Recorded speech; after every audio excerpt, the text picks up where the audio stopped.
You're not broke because you lack customers. You're broke because you married your business and now it owns you. I know because I lived it every single day, grinding 16-hour shifts, making less than minimum wage while my competitors pulled ahead. But here's the stupid part.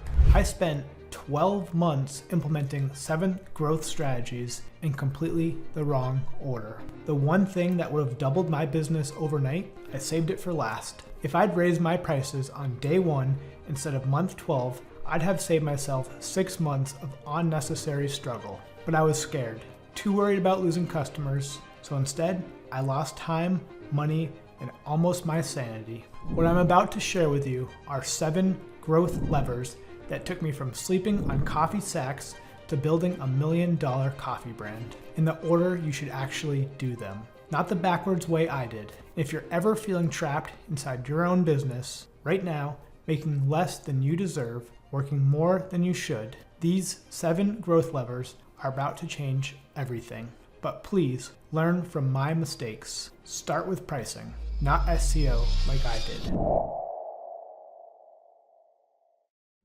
I'm about to tell you something that's probably going to make you angry. You're not struggling because you need more customers. You're struggling because you're practically giving away your product for free. For 3 years, I competed on price. You know what that made me? The discount option, the cheap alternative, the I guess this will do choice. Then coffee prices went absolutely insane. Tariffs got mentioned, global supply chain issues. Every roaster in the country was raising prices. I hadn't updated my prices since starting. I was already undervaluing everything. But instead of just matching the industry increases, I did something else that terrified me. I doubled down. I raised prices more than 35% overnight. We're raising prices because you deserve better than cheap coffee. I expected a massacre, but I got the opposite. I lost 20% of customers, the ones who were never profitable anyway, because they demanded discounts, timely back and forth calls, refunds over boxes being dented. After the price increase, I kept 80% without a single question. My profit went up about 40%. Stress went down 90%.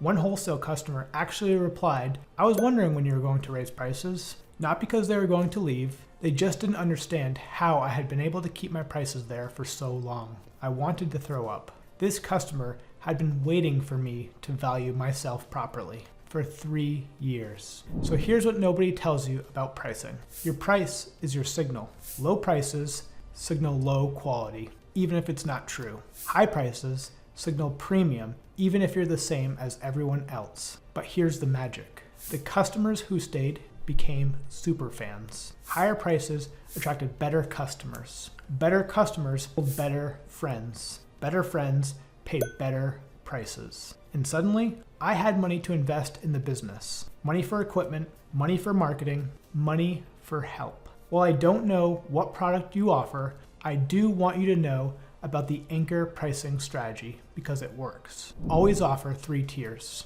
Make the top tier insanely premium so the middle tier looks reasonable. Bottom tier feels like settling. Add high margin extensions. Subscription boxes, limited drops, branded merch, digital products. Your knowledge is worth more than your product margins. When you charge premium prices, you can afford to hire help, test marketing, improve quality, and actually take breaks. The entrepreneur who can pay the most to acquire a customer always wins. So here's the truth. Some of your current customers won't pay more. Good, let them go. Better customers are waiting for you to give them something worth paying for. People don't respect what they don't pay for. Rolex tells worse time than your phone, but costs $50,000 more. The difference? They're not selling products. They're selling identity. If I had done this first, everything else would have been easier, but I was scared. So don't be me. Raise your prices today. Lose the wrong people. Attract the right ones. Buy back your time and your life. After a year of struggle, I finally had some money from raising prices, but I was still invisible. Let me share you a quick story so you understand. Picture this. I'm driving down Route 9. minding my own business when I see it, a mobile coffee cart on my road, 5 minutes away from my roastery. I screech to a halt, do a U-turn, and I march into that coffee cart and demand to know who their supplier is. They looked at me confused. They probably thought I was investigating a crime or something. Finally, they answer. Some roaster in Vermont. Vermont, 2 states away. They're paying more for shipping than the actual coffee, getting week-old beans while I'm 5 minutes down the road. They had no idea I even existed. That's when it hit me. If local businesses don't know I exist, how the hell are customers supposed to find me? Here's what'll make you sick. Right now, someone within 5 miles of your business just Googled what you sell, and they bought from your competitor instead. Not because they're better, because you're invisible where it matters most. I've been posting on social media for years. Know how many wholesale clients that brought me? 0. Meanwhile, my competitor owned the only real estate that actually prints money. The top 3 spots on Google for wholesale coffee near me. Let me show you the math that changed everything. Average local search, 1,000 people per month. Click rate for the number 1 spot, 75%. Conversion rate, 5%. Average order, $50. That's $1,875 in revenue every month from 1 keyword. I found 25 keywords I could rank for. Coffee near me, wholesale coffee, New Hampshire, local coffee supplier, fresh roasted coffee beans. 25 keywords times 1,800. That's $45,000 a month in potential revenue, just from showing up where people are already looking. So I implemented the changes to get me to where I needed to be. Can you? Maybe, but I spent months learning about SEO, paid for courses, backlinks, and eventually a service that helped. You can follow generic advice online or that ChatGPT gives you, but here's what I did that most people don't know about. 1. Citation hack. I listed my business in 50 plus directories with identical information. Name, address, phone number, exactly the same everywhere. But I embedded my geolocation coordinates within my logo. Yes, that's a real thing you can do, and you probably didn't know it existed. It took 1 week, but it cost nothing. Google sees this consistency as trust signals. Your business is real, established, trustworthy. So you start to show up for new search queries and now AI answers. 2, the review velocity method. Don't just get reviews, get them at the right pace. 2 to 3 per week beats 20 in a single day. Google rewards consistency, not bursts. And here's the trick. After every order, I'd wait 3 days, then send a personal text. Hey, how's the coffee working out? If they loved it, mind sharing a review on Google? It really helps us. If they had issues, let's fix this immediately. 80% left reviews, all authentic, all at the perfect pace. Just make sure you don't lose access like I did, because I missed an email apparently, and I had to relaunch a whole new account, but that was on me. 3, the speed secret nobody talks about.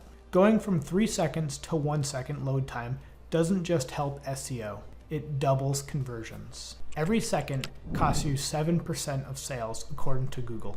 I spent $20 on better hosting. My page speed went up 4 seconds to under 1. Conversions went up 30% overnight. That coffee cart, they're still a wholesale client even today, even though I live 2 states away from them now. 3 other cafes found me through local search the same month. $15,000 in monthly recurring revenue from a weekend worth of work. Local SEO isn't sexy, but it prints money while you sleep. Now that I have the revenue and visibility, what's next? Well, I was still just another coffee company. Everyone in your industry sells the same thing. Premium quality, best service, family owned, locally sourced, blah, blah, blah. Congrats, you just described every business ever, including your competition. For years, I made this little mistake. I posted pictures of coffee beans, talked about roast profiles, shared brewing tips. You know what that made me? Boring, forgettable, just another coffee guy. Then something changed. I was having a pretty bad week. Equipment was breaking, orders delayed. I was feeling like a failure. Instead of posting another coffee photo, I filmed a video about it. The real struggle. The night I questioned everything. The moments when I wanted to quit but couldn't because my kids were watching. That one video got more engagement than 3 years of product photos combined. People started DMing me. Thanks, Parker, I needed to hear this. That's when it clicked. People don't buy your product. They buy your story. They buy into you. Think about it.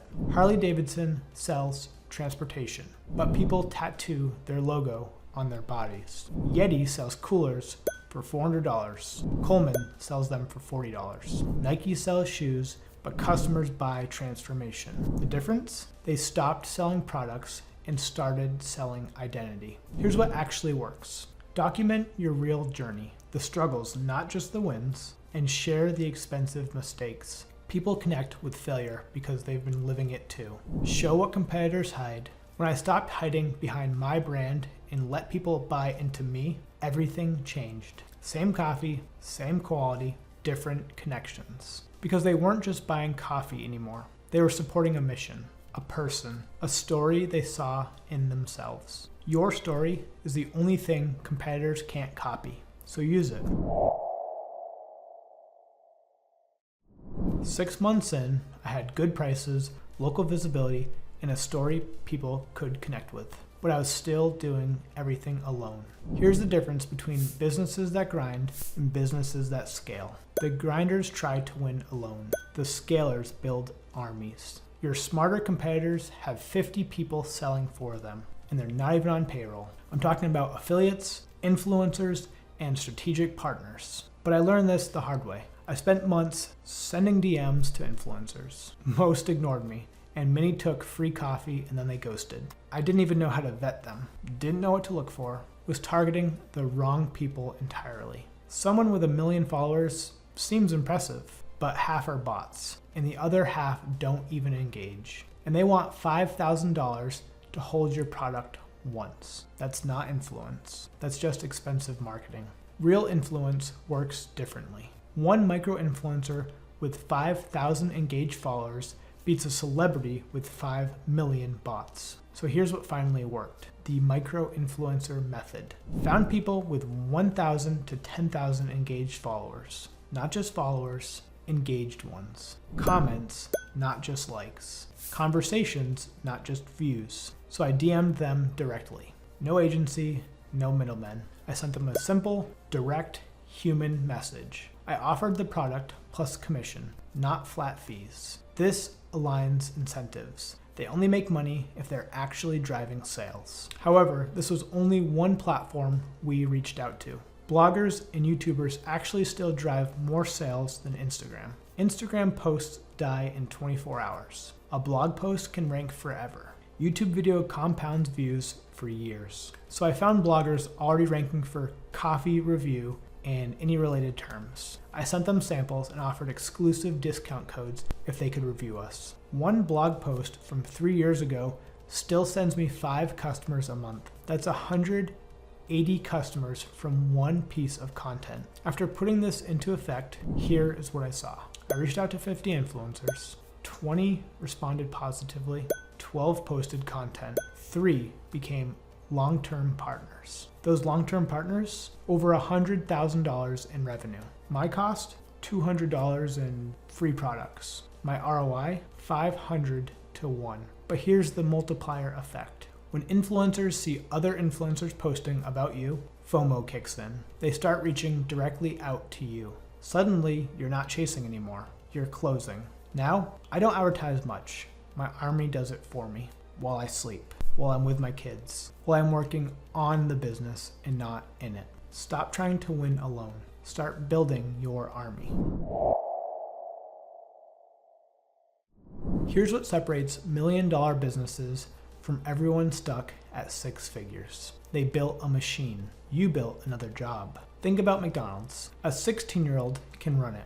Not because teenagers are geniuses, because the system is genius. Every process documented, every scenario planned, every action automated. Meanwhile, you're the wizard behind the curtain, manually pulling every lever, terrified that if you stop for 1 second, everything crashes. I learned this the hard way when I got shingles. Stress literally attacking my body. Doctor said no work for a week. I thought my business would collapse. You know what happened? Nothing. Absolutely nothing. Orders processed, emails answered, customers served, money deposited, because I'd finally built the machine that runs without me. Here's what this looks like today with AI. 1. A new email subscriber signs up. They enter a 7-day story sequence. At the end, it converts at 12% while I sleep. Remember that local SEO lever I mentioned? After every purchase, an automated message goes out. How is your experience? 5 stars triggers a follow-up asking if I can share it on Google.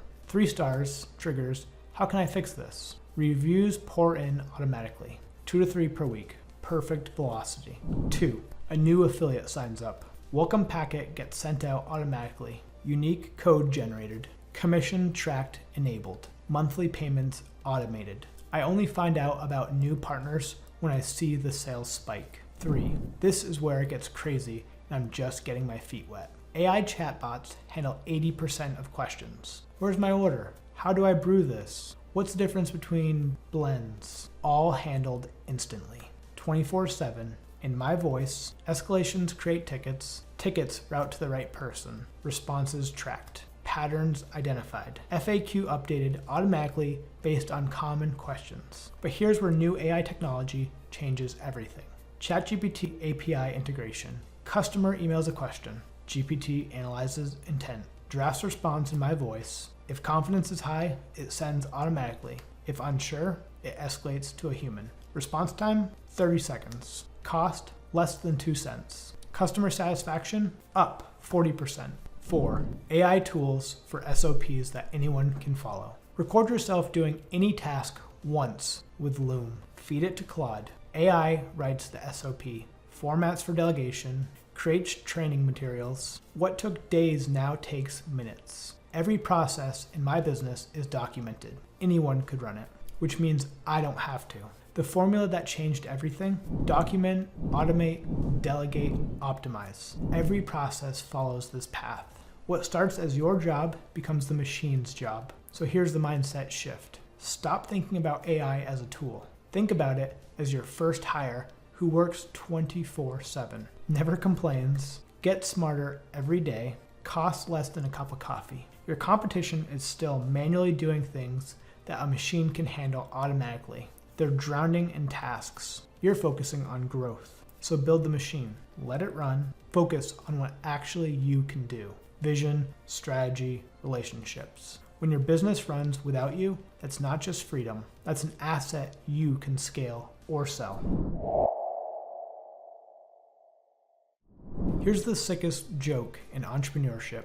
You quit your 40-hour job only to have to work 80 hours. You escape the boss to become a slave to thousands. You wanted freedom and built a prettier prison. I was the poster child for this insanity. Roasting coffee at 2 a.m., packing orders until midnight, answering emails in between. I was paying myself CEO salary to do intern difficulty work. 1 week, I tracked every single minute. The results made me sick. You're not stuck because you're lazy. You're stuck because you're doing the work of 5 people, and none of it is scalable. Every time you do a low-value task, you're stealing from your company's future. That email you're answering, that's a partnership you're not building. That order you're packing, that's a strategy you're not developing. Here's the exact system that bought back 60 hours of my week. Week 1, the reality check. Track everything for 7 days. Categorize everything. $10 tasks, $100 tasks, $1,000 tasks,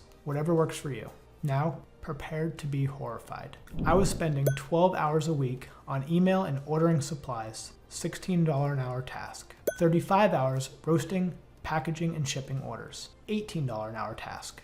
8 hours on social media and content production, $20 an hour task. 5 hours on actual CEO work, $250 hour task. Week 2, the delegation hit list. List every sub $50 an hour task. Find someone who does it better for less. Start with tasks that you hate most. You do them the worst anyways. My first hire, a virtual assistant from the Philippines. $400 a month to handle emails, content creation, and ordering. She handles email better than me, faster than me, and way more cheerful than me. Customers actually prefer her responses. Week 3, the AI takeover.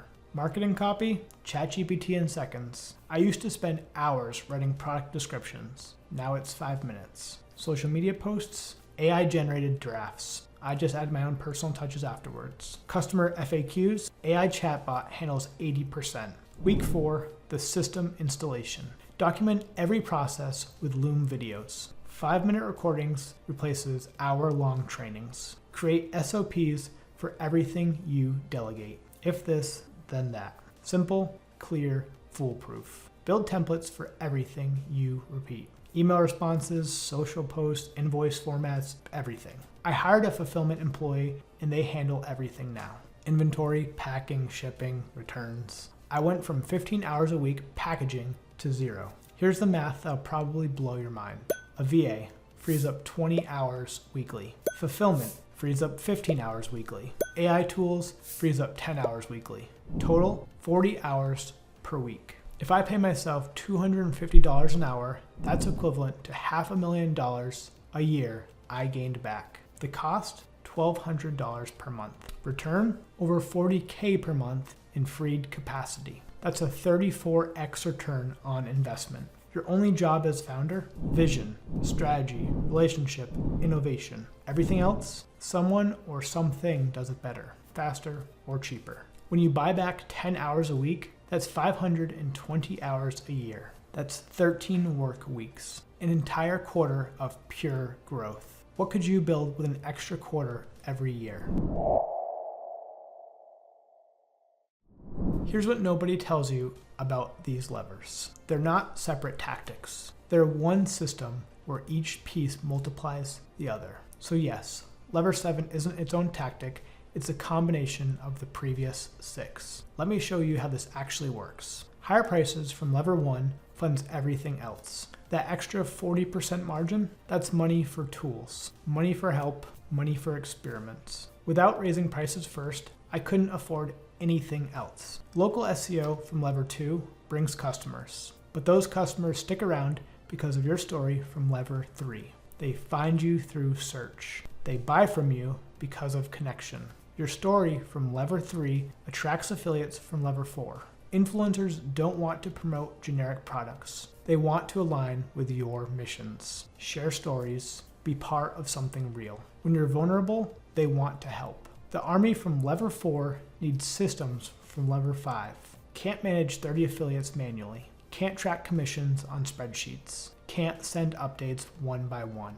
Automation makes the army scalable. AI and automation from lever 5 enable delegation for lever 6. When systems run themselves, VAs can manage them. When processes are documented, anyone can execute. When AI handles basics, humans handle nuance. And delegation from lever 6 gives you time to optimize everything else. Time to improve pricing strategy, time to deepen your story, time to build relationships, time to think strategically. Here's the compound effect in action. Month 1, pricing. $5,000 to $7,000 in revenue. Month 3, pricing plus SEO, $12,000. Month 6, adding story and affiliates, $20,000. Month 9, automation, $35,000. Year 1, full delegation, over $50,000. Same business, same products, different systems. But here's the crucial insight. The order matters. I did these backwards and wasted 6 months. I started with SEO when I had no money to invest. Tried building an army before even having a story. Attempted automation before raising prices to afford tools. The right order? First, price correctly because it funds everything else. Second, get visible locally. It's free traffic while you build. Third, develop your story. Create connections and differentiations. Fourth, build your army. Multiply your reach. Fifth, automate everything. Scale without strain. Sixth, delegate the rest. Buy back your time and your life. Seventh, let multiplication compound. Each lever amplifies the other. When you do them in order, each makes the next easier. When you do them randomly, you're pushing uphill, fighting physics, wasting energy. Look, if you just watched this entire video and you're already thinking about getting to it later, close this tab. This isn't for the people who collect information like Pokemon cards. I just handed you 7 levers that transformed my business from 80-hour weeks to 20, from doing everything to running everything. Not theory, not mindset, real tactics you can implement today. If I'd done them in the right order, it would have taken only 6 months, not 12. Maybe even 3 if I wasn't so stubborn about pricing. So here's your move. Comment down below with 1 lever you're implementing this week, just 1, and the specific first action you're taking in the next 24 hours.